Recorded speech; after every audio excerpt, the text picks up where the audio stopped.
Večer. Dobro večer. Ja sam Dominik Glavinić, dolazim iz Dubrovnika i idem u školu, u turističku i ugostiteljsku školu u Dubrovnik. Treći sam razred, smjer kuharski tehničar. Što je za tebe značilo sudjelovanje u Testit projektu? Pa značilo je stvarno dosta jer stecali smo nova iskustva, putovali smo u Italiju, evo sada smo kuhali sa šefom Damirom i stvarno nam je mnogo značilo, naučili smo dosta novih tehnika rada i bile super. Bi li nešto izdvojio što si naučio u Italiji ili nešto možda što si naučio kolege u Italiji?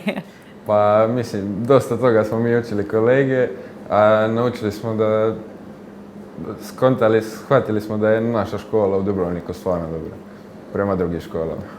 Lijepo, znači ti si zadovoljan i drago ti je da pohađaš smjer koji pohađaš, jer zaista poziv kuhara je jedno jako lijepo i plemenito iskustvo. I za kraj, bi li mogao reći jednu poruku kada obuhvatiš cijelo iskustvo Italije i Dubrovnika kuhanjem sa šefom Damirom, što je za tebe sve ovo značilo i koju poruku to nosi? Pa nemojte se sramiti odakle ste. Lijepo, hvala ti. Hvala. Pa dosta znači, zato što dosta učimo o drugim kuhinjama, drugim zemljama.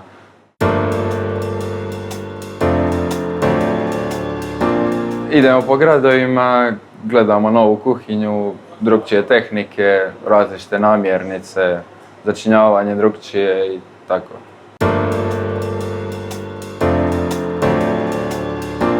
Pa dosta je značilo zato što gore smo radili na primjer zero waste radionicu i gluten free, radili smo sva jela od bundeva i bilo je jako zanimljivo i dosta smo naučili.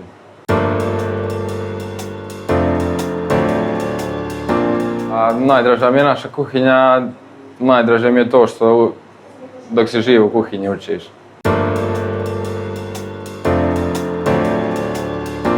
Školovat se možda u gradu ili u Hrvatskoj nastaviti, a sad mi je najveća želja ostati dobro na natjecanju u Švedskoj.